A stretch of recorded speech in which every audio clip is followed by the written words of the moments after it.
ترجیح دیے کہ اس کے دہاڑے کم ہیں، وہ حرکت کرنا چھوڑ جائے تو وہ بہترین زندگی نہیں سنبھال سکتا۔ ہر لمحے، ہر گھڑی، ہر وقت کشمکش کا شکار رہتا ہے، پریشان رہتا ہے، نٹھال رہتا ہے۔ سماج جب انسان کی کام کرنا چھوڑ جائے یا قدرتی طور پر نہ ہو، وہ بھی انسان اشاروں سے گفتگو کو سمجھتا ہے، اشاروں سے لوگوں کے ساتھ کلام کی طرز کو سنتا ہے۔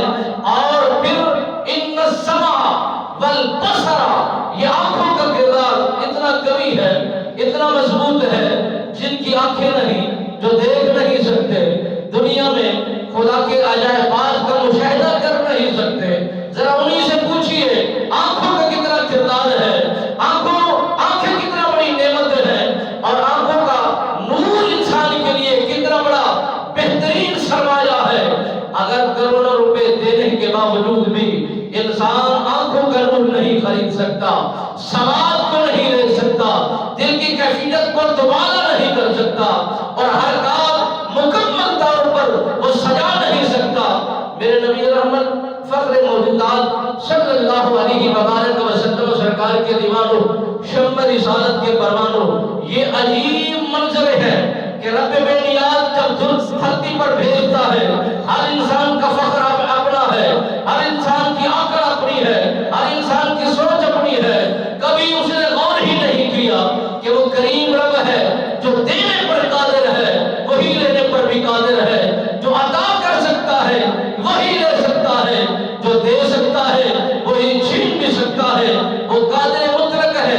ان للہ عبد اللہ خمسمائة سنة على رأس جبل طوله وعرضه 30 ذراعا وفي 30 ذراعا۔ نبی رحمت فخر موجودات صلی اللہ علیہ وبارک وسلم سرکار کے دیوانوں، شمع رسالت کے پروانوں، ایک مرد مجاہد عبادت کرتا ہے۔ میری عبادت 1 مہینہ، آپ کی عبادت چند دنوں کی، 1 مہینہ، 2 مہینے، 3 مہینے، 1 سال، 2 سال، 40 سال، 50 سال۔ آئیے اس کامل مجاہد کی بات سنیے، ایمان کو ذرا تازہ کیجئے۔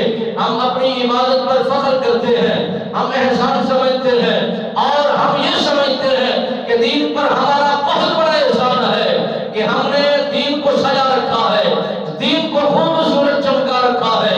عبادت کرتے ہیں، اسے طول ملتا ہے، عبادت کرتے ہیں، اسے فخر محسوس ہوتا ہے۔ قرآن کہتا ہے یمنون علیک ان اسلموا قل لا تمنوا علی اسلامکم بل اللہ یمن علیکم ان ہداکم للایمان ان کنتم صادقین۔ تمہارا دین